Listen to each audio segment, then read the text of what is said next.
यदा यदा हि धर्मस्य ग्लानिर्भवति भारत अभ्युत्थानमधर्मस्य तदात्मानं सृजाम्यहम् परित्राणाय साधूनां विनाशाय च दुष्कृतां धर्म संस्थापनार्थाय संभवामि युगे युगे।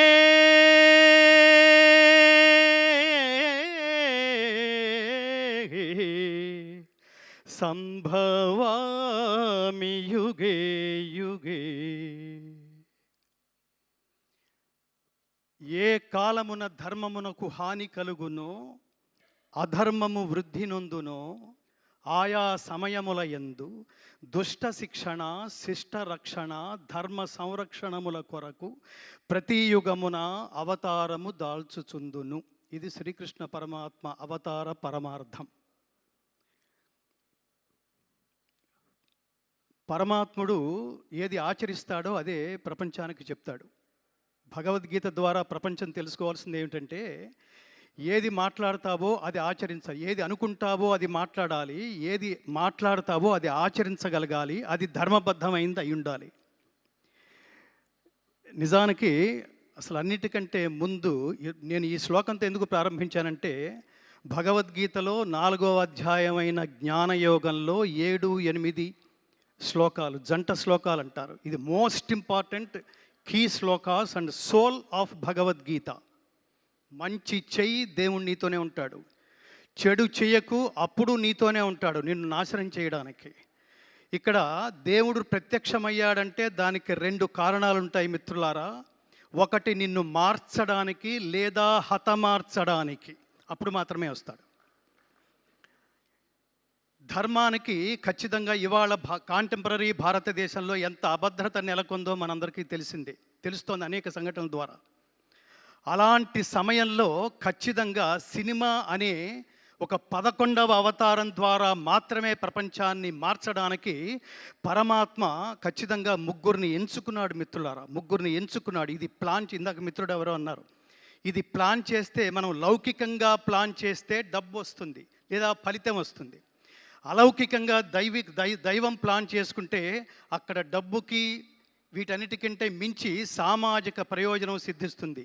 ఇన్ని సంవత్సరాల సినిమా ఇండస్ట్రీలో ప్రతి ఒక్క ప్రేక్షకుడు చూసి గర్వపడి తరించాము అనే శబ్దంతో బయటకు వచ్చిన రేరెస్ట్ సినిమా అఖండ 2. అఖండ 2 అంటే ద్వితీయం. ఇది అద్వితీయమైన హిట్ సాధించినందుకు, విజయం సాధించినందుకు పరమాత్మ మనకి ఏ అవకాశం ఇస్తాడో, ఏ ఆలోచన ఇస్తాడో దాన్ని ముందుకు తీసుకువలసిన బాధ్యత కూడా ఆయనదే. నారు పోసిన వాడు నీరు పోయిడా అంటాం మనం. అలా ఈ సినిమాలో నేను ప్రారంభంలో కలిసిన దర్శకులు బోయపాటి శ్రీను గారికి చెప్పాను, soul of the film is Balakrishna గారు, thought of the film is Boyapati Srinu గారు, sound of the film is Thaman గారు. 3 తపస్సులు. నేను ఏమని చెప్తానంటే, ఇది ఏదో జస్ట్ లైక్ దట్ బాలయ్య గారికి డేట్లు లేకపోతే ఇంకొకళ్ళు ఎవరన్నా సాధ్యపడుతుందా? ఇది ఇంకొకళ్ళతో సాధ్యపడుతుందా? కర్మణ్యేవాధికారస్తే మా ఫలేషు కదాచన మా కర్మ ఫలహేతుర్భూ మాతే సంగోస్తు అకర్మణి అని చెప్తుంది గీత. దీని తాత్పర్యం ఏమిటంటే, ఒక్క పని చేస్తే ఎలా చెయ్యాలో చెప్తుంది.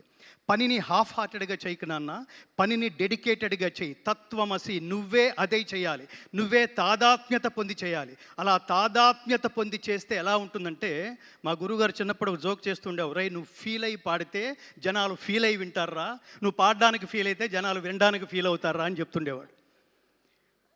ఈ సినిమాని ఇందాక ఇంకొక మిత్రుడు ఎవరో ఉన్నారు, ఆవాహన, చాలా గొప్ప మాట అది. ఆవాహన, తపస్సు, పూర్వజన్మ సుకృతం, పుణ్యం, భాగ్యం, సుకృతం, ఇన్ని లేకపోతే అసలు ఈ త్రిమూర్తులు కలిసే అవకాశం లేదు మిత్రులారా. ఈ ఈ ఈ వేదిక నుంచి నేను ఈ 3కి ఒక టైటిల్ ఇస్తున్నాను. మహాత్మా బోయపాటి శ్రీను గారు, మహాత్మా బాలకృష్ణ గారు, మహాత్మా సంగీత దర్శకులు తమ్మన్ గారు. ఎందుకు మహాత్మాని సంబోధిస్తున్నానంటే ఊరికే లౌకికమైన జన్మ ఎత్తితే అది చిన్న విషయం కాదు మిత్రులారా. కారణ జన్మ లేకపోతే ఇది థాట్ కూడా రాదు, మనకి ఈ థాట్ కూడా రాదు. ఎవడు నహి కళ్యాణకృత కశ్చిత్ దుర్గతిన్ తాత గచ్చతి అంటాడు. ఎవడైతే స్వకల్యాణం కోసం ఆలోచిస్తాడో వాడున్నంత కాలమే వాడితో అవసరం ఉన్న వాళ్ళ మధ్యలోనే జీవించి ఉంటాడు. ఎవడైతే లోక శ్రేయస్సు కోసం ఆలోచిస్తాడో వాడు లోకాలున్నంత కాలం, ఈ ప్రపంచం ఉన్నంతకాలం ఎక్స్పైరీ డేట్ లేని పాస్పోర్ట్ లాగా మిగిలిపోతాడు. అలాంటి సినిమాని, ఎక్స్పైరీ డేట్ లేని సినిమా మీరు తరతరాలు చూపిస్తుండండి. 10 సంవత్సరాల తర్వాత చూడండి, ఈ సినిమా అదే అనుభూతి కలుగజేస్తుంది. 50 సంవత్సరాల తర్వాత చూడండి, అదే అనుభూతి కలుగజేస్తుంది. భక్తి, దేశభక్తి, కర్తవ్యనిష్ట, నిష్కామ కర్మ, చాలా అద్భుతమైన పదాలు ఇది. ఈ సినిమా నిజానికి ఎంత సాహసం అంటే, ఎంత డెడికేషన్ లేకపోతే, ఎంత ఏమంటారు దార్శనికత లేకపోతే అసలు ఫస్ట్ ఈ థాట్ వస్తుంది. ఒక ప్రొడ్యూసర్గా, ఒక కమర్షియల్ ప్రొడ్యూసర్గా, నేను ఒక సీనియర్ కమర్షియల్ ప్రొడ్యూసర్ని అనుకోండి, ఆయన ముందు బోయపాటి శ్రీను గారు కూర్చుని నేను ఒక సినిమా చేయాలనుకుంటున్నాను, ఇందులో దైవభక్తి, దేశభక్తి ఉంది అనగానే నవ్వుతాడు ఆయన. అసలు ఈ రోజుల్లో ఇది ఎక్కడ వర్కౌట్ అవుతుందండి. అలాంటిది ఈ దైవభక్తి అనే అతి జటిలమైన విషయాన్ని, దేశభక్తి అనే జటిలమైన విషయాన్ని తానే తాదాత్మ్య చెంది తానే అదే అయిపోయి అనుభూతి చెందగలిగే ఒక మహానటుడు. ఈ సినిమా చూస్తున్నప్పుడు నాకు అనిపించింది, ఎన్టీ రామారావు గారు జీవించి ఉంటే, నాన్న నేను వేదం రిఫరెన్స్ తీసుకుంటున్నప్పుడు ఆత్మావై పుత్రనామాసి, తండ్రే కొడుకు రూపంలో ఉంటాడన్నారా, నిన్ను చాలా సినిమాల్లో చూశాను కానీ ఇప్పుడు ఖచ్చితంగా నా అంశే కనిపిస్తోంది నాన్న అని ఎన్టీ రామారావు గారు ఖచ్చితంగా హక్కుని చేర్చుకుని ముందు నమస్కారం చేసే ఆయనకి హక్కుని చేర్చుకుని ఉండేవాళ్ళు. అంత అద్వితీయంగా అసమాన ప్రతిభను సృష్టించి, తర్వాత కర్మ అనే దానికి ఇంకొకటి ఏమిటంటే, ఒక కర్మ అంటే పెద్ద పదం ఏం కాదు, కర్మ అంటే పని, కర్మ అంటే వర్క్, కర్మ అంటే నీ డ్యూటీ. ఈ పని చేస్తున్నప్పుడు బాగా గుర్తుపెట్టుకోండి మిత్రులారా, అది ఒక్క మనిషికి మాత్రమే కాదు, ప్రపంచంలో ఎవరు ఏ సబ్జెక్ట్ తీసుకున్నా దాంతో తాదాత్మ్యత చెంది చూసేవాళ్ళు వీడు దీనికోసమే పుట్టాడురా అనిపించే అనుభూతి కలిగించేట్టు చేయాలి మిత్రులారా. First point. కొంతకాలం తర్వాత ఎవడో శాశ్వతం కాదు, నేల రాలిపోతాం మనం. నేల రాలిపోయినప్పుడు మనల్ని దర్శించడానికి వచ్చిన వాళ్ళు కూడా పడిపోయిన శరీరం దగ్గర వీడు దీనికోసమే పుట్టాడురా, there is no replacement for this greatest personality అని అనిపించుకోవాలి. ఈ చిత్రానికి సంబంధించి బాలకృష్ణ గారు కాకపోతే అసలు ఎన్నెన్ని గొప్ప అటు కమర్షియల్గా ఆ గొప్ప డైలాగులు రాశారు ఆయన. అట్లాగే ఈ వేదాలకు సంబంధించి, ఉపనిషత్తులకు సంబంధించి శ్లోకాలు, స్తోత్రాలు. రామారావు గారు మహావీర హంవీర హేమాద్రి ధీర ధరాజాత సౌమిత్రి సంవేశితాత్మ మహాత్మా ఆంజనేయ అని పాండవ వనవాసంలో ఆయన అన్న డైలాగు నాకు గుర్తొచ్చింది. ఎంత అద్భుతమైన, బాలకృష్ణ గారికి ఈ సందర్భంలో ఒక కాంప్లిమెంట్ ఇవ్వాలి. డైలాగు అన్ని గాత్రాల మీద, గాత్రం అంటే శరీరం, గాత్రం అంటే గొంతు, అన్ని శరీరాల మీద పండదు మిత్రులారా. ఇది నేను తపస్సులో నుంచి మాట్లాడుతున్న మాట. నాకు కనుక నేను కొన్ని దశాబ్దాలుగా కేవలం భగవద్గీత స్వార్థరహిత ఉత్తమ సమాజం కోసం, సమాజ నిర్మాణం కోసం భగవద్గీత ప్రచారమే ధ్యేయంగా నడుస్తున్న నా తపస్సులో ఎంతో కొంత శక్తి కనుక లభించుంటే ఆయనకి ద్విశతాయుష్మాన్ భవ అని ఆశీర్వదించాలనిపిస్తుంది బాలకృష్ణ గారు. ఇందులో ముఖ్యంగా కేసరినందన దానవ భంజన రుద్ర సముద్భవ తేజో విరాజిత గదాదండ మండిత హనుమా నమోన్నమః అని అతన్ని గదతో ఒక తాడనం చేసి నరకలోక దర్శన ప్రాప్తిరస్తు అంటున్నప్పుడు థియేటర్లో ప్రతి ఐటమ్కి, ప్రతి యాక్షన్ సీన్కి నేను థియేటర్లో ఒక పారవశ్యం చూశాను మిత్రులారా. కమర్షియల్ డైలాగులకి, కమర్షియల్ పాటలకి థియేటర్లో లేచి చప్పట్లు కొట్టడం, డ్యాన్సులు చేయడం చూశాను. కానీ బాలకృష్ణ గారు అట్లా దుర్మార్గుల్ని త్రిశూలం మెడ చుట్టూ తిప్పుకుంటూ ఒక్కొక్కడిని నరుక్కుంటూ వెళుతున్నప్పుడు, దానవ సంహారం చేస్తున్నప్పుడు థియేటర్లో పూనకాలు రావడం నేను ప్రత్యక్షంగా చూశాను మిత్రులారా. అది ఆ మహానుభావుడి నటనా వైదుష్యం. దీనికి నేను హృదయపూర్వకంగా కృతజ్ఞతలు తెలియజేస్తున్నా. ఇందులో ఉన్న 2 కళ్ళు లాంటి ప్రధానమైన అంశాలు, ఒకటి దైవభక్తి, 2 దేశభక్తి. ఈ సందర్భంగా ఈ కెమెరాల ముందు నుంచి నేను ప్రపంచానికి ఒకటి చెప్పాలనుకుంటున్నా. ఈ జనరేషన్లో తల్లిదండ్రులకి, పిల్లలకి చాలా గ్యాప్ ఉంది మిత్రులారా. అసలు వాట్ ఈ సనాతన ధర్మం అంటే తెలియదు. ధర్మం అనే పదానికి అసలు అర్థమే తెలియదు. ప్రతివాడు ఉదయం 7 గంటలకు లేచి సాయంత్రం ఇంటికి 11 గంటలకు చేరుకునేంత వరకు నా జేబెంత నిండిందని మాత్రమే ఆలోచిస్తున్నారు తప్ప, ఈ దేశంలో పుట్టినందుకు వాట్ నెక్స్ట్, నేనేం చెయ్యాలి, నా కంట్రిబ్యూషన్ ఏమిటి, ఇవాళ నేను హ్యాట్స్ ఆఫ్ అని ఈ ముగ్గురికి చెప్తుంది ఏంటంటే, ఈ సినిమాని డబ్బు కోసం, సినిమా తర్వాత వచ్చే ఆదాయం కోసం, హిట్ కోసం, ఆ శబ్దం వినడం కోసం చేయలేదు మిత్రులారా. ఈ దేశంలో పుట్టినందుకు ఈ దేశం రుణం తీర్చుకోవడం కోసం this is the greatest contribution ever from the cinema film industry. అంతటి గొప్ప సినిమా. ఈ గొప్ప సినిమాని నేను ఈ వేదిక నుంచి ప్రజాబాహుళ్యానికి ఆల్రెడీ థియేటర్కి వెళ్ళిన వాళ్ళందరూ వాళ్ళు అత్యద్భుతంగా ఒక గొప్ప అనుభూతితో, నిజానికి నాతో పాటు నాకు ఆ రోజు బోయపాటి శ్రీను గారు పిలిచి, మీరు ఎంతమందిని అయినా తీసుకురండి గురువు గారు అంటే, నేను 15 మందిని తీసుకెళ్ళా. ఈ 15 మందిలో రకరకాల వాళ్ళు ఉన్నారు. నా జర్నలిస్ట్ బుద్ధితో ఆ 15 మందిని తీసుకెళ్ళా. ఇందులో ఆర్టిస్టులు ఉన్నారు, ఇందులో డ్రైవర్స్ ఉన్నారు, ఇందులో నా భార్య ఉంది, డాక్టర్స్ ఉన్నారు. సినిమా అంతా అయిపోయిన తర్వాత ఈ అనుభూతి నా ఒక్కడిదేనా, వీళ్ళది కూడానా, వీళ్ళేం చెప్తారు అని అడిగినప్పుడు అందులో ఒక ఆర్టిస్ట్ సీతాకాంత్ ఇక్కడ ఎక్కడ ఉన్నారు, నిలబడండి స్వామి, is a great artist from film industry. అతను సినిమా చూస్తూ ఇది విమర్శనాత్మకంగా చూస్తున్నాడు, ఎక్కడ కనెక్ట్ కాగలనా అని. సినిమా మొత్తం మీద కొన్ని వందల సార్లు లేచి నేను ఒక్కడిని చప్పట్లు కొడితే బాగుండదేమో అనుకోవట్లేదు. అతను కొన్ని వందల సార్లు చప్పట్లు కొడుతూనే ఉన్నాడు. ఎమోషన్ అది. అలాగే డాక్టర్, మీరు ముందుకు రండి స్వామి, మిమ్మల్ని కూడా పరిచయం చేయాలి. ఆయన కామినేని హాస్పిటల్స్లో very senior most doctor. Corona టైంలో కొన్ని వేల మందికి ఉచితంగా వైద్య సేవలు అందించిన మహానుభావుడు ఆయన సినిమా అంతా అయిపోయిన తర్వాత, డాక్టర్ గారు మీకు ఎలా ఉంది, ఎలా ఫీల్ అయ్యారు అంటే, ఆయన ఏమన్నాడంటే, నేను చాలా ఫీల్ అయ్యాను గంగాధర్ శాస్త్రి గారు అన్నాడు. చాలా ఫీల్ అయ్యానంటే, ఏం ఫీల్ అయ్యారు అంటే, నేను ఫ్యామిలీతో రానందుకు ఫీల్ అయ్యాను గురువు గారు అని కళ్ళు తుడుచుకుంటున్నాడు ఆయన. దీన్ని బట్టి మనం ప్రపంచం అర్థం చేసుకోవాల్సింది ఏమిటంటే, ఈ రేటింగులతో సంబంధం లేకుండా దైవభక్తి కావాలనుకుంటున్నారా, మీలో దైవభక్తిని జాగృతం చేయాలనుకుంటున్నారా, ఈ సినిమా ఖచ్చితంగా చూడండి, మీ స్నేహితులందరికీ చూపించండి. దేశభక్తి అంటే ఏమిటో తెలుసుకోవాలనుకుంటున్నారా, కంట్రిబ్యూషన్ అంటే ఏమిటో తెలుసుకోవాలనుకుంటున్నారా, ఖచ్చితంగా మీరు మీ బిడ్డలతో కలిపి ఈ సినిమా చూడండి. కుటుంబ సమేతంగా చూడవలసిన సినిమా. సనాతన ధర్మం అంటే అర్థం ఏమిటంటే, సనాతనం అంటే నిత్యమైనది, శాశ్వతమైనది అని అర్థం. శాశ్వతమైన నహన్యతే హన్యమానే శరీరే అంటుంది గీత. శాశ్వతమైన ఈ సనాతన ధర్మాన్ని ఎవడు ఏమీ చేయలేడు, ఎవడు దీన్ని నాశనం చేయలేడు.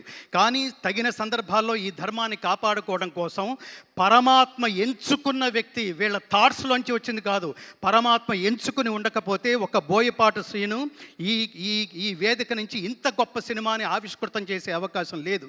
దీన్ని ఇంత తపస్విగా, అసలు అన్ని శరీరాల మీద నుంచి మనం ఎన్నో సినిమాలు చూసి ఉంటాం, ఎందరో కొన్ని గెటప్స్ వేసుకోవడం కూడా చూసి ఉంటాం. ఒక గెటప్ ఒక గాత్రానికి అమరిందంటే, స్వామి మిమ్మల్ని బాలయ్య గారని ఎవరన్నా అంటే చాలా చిన్న పదంలాగా అనిపిస్తుంది. ఈ సినిమా తర్వాత నుంచి కృష్ణస్వామి అని పిలవండి. కృష్ణ శబ్దం అనేది మంత్రతుల్యమైంది, చాలా పవర్ఫుల్. కృష్ణుడి మంత్రం అనేది, కృష్ణుడి శబ్దం అనేది. బాలకృష్ణ స్వామి ఆయన దీనికోసమే పుట్టారు. ఈ సమయంలో ఎప్పుడు ఏది ఇవ్వాలో, నాకు ఇంగ్లీష్లో ఒక నోషన్ ఉంది, God gives you what you deserve, not what you Dzire. దేవుడు కోరికని బట్టి ఇవ్వడు, అర్హతను బట్టి ఇస్తాడు. ఖచ్చితంగా తమన్ గారికి కానీ, బాలకృష్ణ గారికి కానీ, బోయపాటి శ్రీను గారికి కానీ, ఆ పక్కనే కూర్చున్న మహాత్ముడు దిల్ రాజు గారు, ఇంతమంది సమక్షంలో ఇవాళ అఖండ విజయం సాధించిన ఈ సినిమా మామూలు విజయం కాదు, ఇది అఖండ విజయం, శాశ్వతంగా ఉండిపోతుంది. మీరు లౌకికంగా చప్పట్లు కొట్టి అరిస్తే అది కమర్షియల్ సినిమా అవుతుంది. లోపలే మీరు ఒక తపస్సు, ఒక దైవాన్ని, ఒక దేవుణ్ణి, ఒక దేవాలయానికి వెళ్ళిన అనుభూతి మీరు పొందుతున్నారు అంటే అది కమర్షియాలిటీకి సంబంధించింది కాదు మిత్రులారా. దానికి అవతల ఎక్కడో ఆ హైట్స్లో ఈ సినిమా రీచ్ అయింది. అందుకని ఈ వేదిక నుంచి నేను చేతులు జోడించి నమస్కరిస్తూ, ప్రతి సనాతన ధర్మ బంధువు ఈ దేశంలో, ముఖ్యంగా విహెచ్పి వాళ్ళు కానీ, మీరు భారతీయ జనతా పార్టీ అంటారా, వాళ్ళు చూడండి, తెలుగుదేశం పార్టీ అంటారా, వాళ్ళు చూడండి, వీటన్నిటికంటే అతీతమైంది విశ్వ హిందూ పరిషత్ వాళ్ళ చూడండి, స్వామీజీలా చూడండి. నేను ముఖ్యంగా కోరుకుంటుంది ఏమిటంటే, అంటే నెక్స్ట్ ఇయర్లో రాబోతున్న కాలంలో అఖండ 2 ద్వారా జాతీయ ఉత్తమ నటుడు అవార్డు బాలకృష్ణ గారు స్వీకరిస్తారని నేను మనస్ఫూర్తిగా కోరుకుంటున్నాను మిత్రులారా. He deserves to take this award. అలాగే ఇంత ఈ సినిమాలో మరొక ప్రత్యేకంగా వాళ్ళిద్దరూ 2 కళ్ళు లాంటి వాళ్ళు, 3వ కన్ను ఆత్మ లాంటి వాడు తమన్. మీరు ఒక్కసారి గట్టిగా చప్పట్లు కొట్టండి. ఎందుకంటున్నానంటే సినిమాలో ప్రతి ఆర్టిస్ట్ది ఆ కాస్త భాగమే ఉంటుంది. తర్వాత సీన్లో అతను ఉండొచ్చు, ఉండకపోవచ్చు. కానీ ప్రతి సీన్కి కనెక్ట్ అయ్యే వాళ్ళు ఎవరో తెలుసా అండి? 24 క్రాఫ్ట్స్లో డైరెక్టరు, సంగీత దర్శకుడు. ఎంత తమన్ గారు ఎంత మీరు తపస్వి. మీకు మీరు ఏంటంటే ఇందులో శివుడు లయకారకుడు, మీరు లయకారకుడు, మీరు నిలయ విద్వాంసుడు, లయ విద్వాంసుడు. ఆ రిథమ్స్ కానీ అసలు ఆ సినిమాని, ఆ సీన్స్ని, దాని ఆత్మని ఎలివేట్ చేయడానికి మీరు చేసిన తపస్సుకి మీకంటే నేను పెద్దవాడిని అయినా కూడా మిమ్మల్ని కౌగిలించుకొని చేతులు జోడించి నమస్కరిస్తూ ఆయుష్మాన్ భవ, ఆయుష్మాన్ భవ, ఆయుష్మాన్ భవ. నా ప్రధానమైన కోరిక,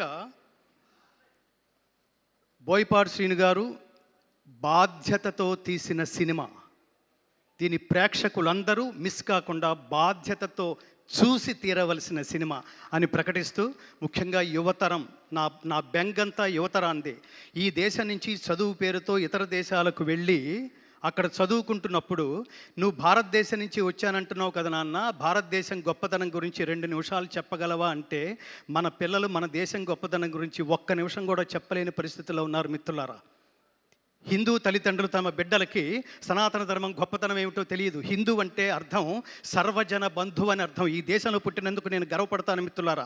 ఎవరిలోనైనా కలిసిపోగలిగేది, ఎవరినైనా తనలో కలుపుకోగలిగేది ఒక్క హిందువు మాత్రమే, ఒక్క భారతీయుడు మాత్రమే. ఇది ఖచ్చితంగా తెలియాలి. ఇది తెలియాలంటే భగవద్గీత నాకు ముఖ్యంగా ఇందులో ఆ 2 శ్లోకాలు చాలా కీలకమైన సన్నివేశం. అది నేను చూస్తున్నప్పుడు నేను థ్రిల్ అయ్యి, నేను కొన్ని శతాబ్దాల క్రితం ఈ దేశానికి వచ్చి ఈ దేశాన్ని స్టడీ చేస్తూ వేదాలని, ఉపనిషత్తుల్ని స్టడీ చేస్తున్న వాళ్ళకి, మ్యాక్స్ ముల్లర్ అనే ఆయనకి ఇతర దేశాల నుంచి, బ్రిటిషర్స్ నుంచి ఫోన్ వచ్చి నీ గురించి చాలా వింటున్నాం మేము, భారతీయుల్ని చెప్పు చేతల్లో పెట్టుకుని కాళ్ళ కింద వేసి తొక్కి వేయాల్సిన నువ్వు ఏమిటి, వేదాలు ఏమిటి, ఉపనిషత్తులు ఏంటి, భగవద్గీత ఏంటి, ఇవన్నీ స్టడీ చేస్తున్నావు ఏమిటి, మాకు తెలుస్తోంది ఇది అంటే. అతను ఏమన్నాడటంటే భారతదేశాన్ని దెబ్బ కొట్టాలంటే, మనం పూర్తిగా వశపరుచుకోవాలంటే, వాళ్ళ మూలాల్లోకి వెళ్ళి, వాళ్ళ మార్గంలోకే వెళ్ళి, నేను బయట వాడిని కాదు, నేను మీ వాణ్ణే. శ్రేయాన్ స్వధర్మో విగుణ పరధర్మాత్ స్వనుష్ఠితాత్ స్వధర్మే నిధనం శ్రేయ పరధర్మో భయావహ. బాలకృష్ణ గారు చివరిలో చెప్పిన మాట ఇదే. స్వధర్మే నిధనం శ్రేయ పరధర్మో భయావహ. ఆకర్షణీయముగా అనుష్ఠింపబడిన పరధర్మము కన్నా గుణము లేనిదైనను స్వధర్మమే మేలు. అట్టి స్వధర్మాచరణమున మరణము సంభవించినను మేలే. నేను దేహం కోసం కాదు, దేశం కోసం అని నిలబడ్డ అఖండ క్యారెక్టరు జస్ట్ సినిమాతోనే ఎలా ముగిసిపోతుందండి. అఖండమైన విజయంతో పాటు అఖండమైన కీర్తిని కూడా సంపాదించి పెట్టదు, అందులో డౌటే లేదు. నమే భక్త ప్రణశ్యతి, నా భక్తుడికి ఎన్నటికీ నాశనం లేదు అని చెప్తాడు కృష్ణ పరమాత్మ. అట్లా అతను ఆ మ్యాక్స్ ముల్లర్ అంటున్నప్పుడు ఆ లోతులకు వెళ్ళి, నేను స్టడీ చేస్తున్నాను, ఇప్పుడు నేను భారతీయుల్లో కలిసిపోయాను, నేను కూడా సంస్కృతం మాట్లాడడం కారణంగా అందరూ నన్ను తమవాడే అనుకుంటున్నారు, నిదానంగా దాన్ని ఏ టైంలో నరుక్కురావాలో ఆ టైంలో నరుక్కొస్తానన్నారండి చాలామంది దుర్మార్గులు. ఈ దేశానికి దుర్మార్గుల దుశ్చేష్టల వల్ల కలుగుతున్న నష్టం కంటే మేధావుల నిర్లిప్తత వల్ల కలుగుతున్న నష్టం ఎక్కువ. అందుకని సినిమా అనేది ఎంటర్టైన్మెంట్ కాదు, ఎన్లైటైన్మెంట్ అని నిర్లిప్తంగా ఉండకుండా నా కంట్రిబ్యూషన్ అని ఇంతకాలం ఇంకోటి స్వామి, ఇంత తక్కువ టైంలో ఇంత హెవీయెస్ట్ సబ్జెక్ట్ని 8 నెలల్లో పూర్తి చేయడం అనేది హ్యాట్స్ ఆఫ్ స్వామి, హ్యాట్స్ ఆఫ్. చిన్న విషయం కాదు అది. కాబట్టి నేను ప్రజల్ని కోరుకుంటున్నది, ఈ దేశంలో పుట్టిన, ఈ దేశపు గొప్పతనం తెలుసుకోవాలనుకున్న ప్రతి ఒక్కడూ ఈ చిత్రం చూసి తీరాల్సిందే. ఇది నేను బాధ్యత అని అండర్లైన్ చేస్తున్నా. ఈ సినిమాను చూడడం అనేది ఎంటర్టైన్మెంట్ కాదు, ఖాళీ ఉంటే చూస్తాను కాదు, తీరుబడి చేసుకుని మరి ఈ సినిమా చూడండి. తల్లిదండ్రులారా, మీరు సినిమా చూడండి, మీరు మీ బిడ్డలను తీసుకువెళ్ళి చూడండి, మీ పక్కింటి వాళ్ళకు కూడా చెప్పండి. ఈ సినిమాకి మౌత్ పబ్లిసిటీ చాలా అవసరం.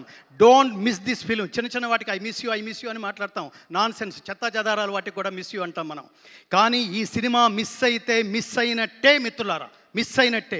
జీవితంలో మీరు జాగృతం వాట్ నెక్స్ట్, నేనేం చెయ్యాలి అనుకునే ప్రతి వాళ్ళలోనూ ఆ జ్ఞాన సంపదని జాగృతం చేసే మహాద్భుతమైన సినిమాని నేను ఈ కాలంలో నా బిడ్డలతో సహా, నా తల్లిదండ్రులతో సహా నేను చూసి పరవశించే మహద్భాగ్యాన్ని నాకు కలగజేసినందుకు బోయపాటి శ్రీను గారు మీకు చాలా కృతజ్ఞతలు, శతనమస్కృతులతో మీకు కృతజ్ఞతలు.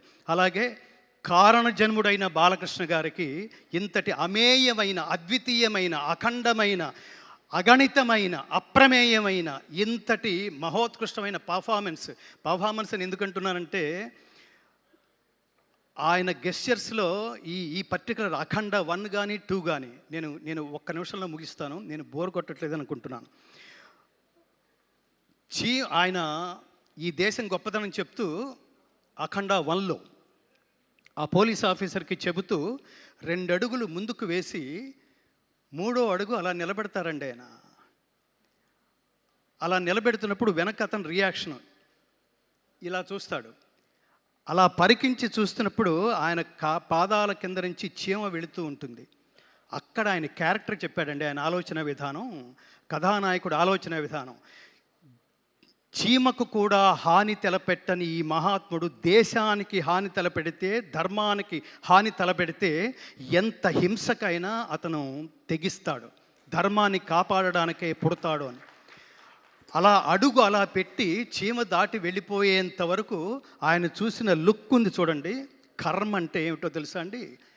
ఒక పని ఒకడికి ఇస్తే అతను తప్ప ఇంకెవరూ చేయలేరు అనిపించుకునేట్లుగా ఆచరించటమే కర్మ అండి. అది బాలకృష్ణ గారు ఒక్కళ్ళే చేయగలరు, ఒక్కళ్ళే చేశారు కూడా. ఇంతటి అమేయమైన ఆనందం ఇచ్చినందుకు మీకు మళ్ళీ ఆ త్రిమూర్తులు ముగ్గురికి, బోయపాటి శ్రీను గారికి, బాలకృష్ణ గారికి, మా ఆత్మీయ స్వర సంచాలకుడు శ్రీ తమన్ గారికి, నందమూరి తమన్ గారికి, నందమూరి శ్రీను గారికి, నందమూరి బాలకృష్ణ గారికి, అలాగే ఇంత సినిమాని భుజం మీద వేసుకుని మంచి సినిమాని ప్రమోట్ చేసే భాగంలో ఆయన కూడా ఆధ్యాత్మికవేత్తే, ఒక అత్యద్భుతమైన వెంకటేశ్వర దేవాలయాన్ని కడుతూ, దిస్ ఈజ్ ది కంట్రిబ్యూషన్. దేవాలయాలు జ్ఞాన కేంద్రాలు మిత్రులారా, జ్ఞాన కేంద్రాలు. ఊరికే దండం పెట్టుకుని హుడ్డీలో డబ్బు వేసి వెళ్ళిపోయేది కాదు. దేవాలయంలో దేవుడున్నాడు అనుకోవటం భక్తి, దేవుడు సర్వత్రా ఉన్నాడు అనుకోవటం జ్ఞానం. ఈ జ్ఞానం భారతదేశ వ్యాప్తంగా అన్ని భాషల్లోనూ విడుదలై మోడీ గారి దాకా ఒక ప్రవాహంలాగా చేరి ఆయన కూడా చూసి ఈనుడితో ఆయనంతటా ఆయన ఫోటోలు దిగే పరిస్థితి అతి త్వరలో రాబోతుందని కూడా నేను విన్నాను. జై శ్రీకృష్ణ. సర్వే జనా సుఖినో భవంతు.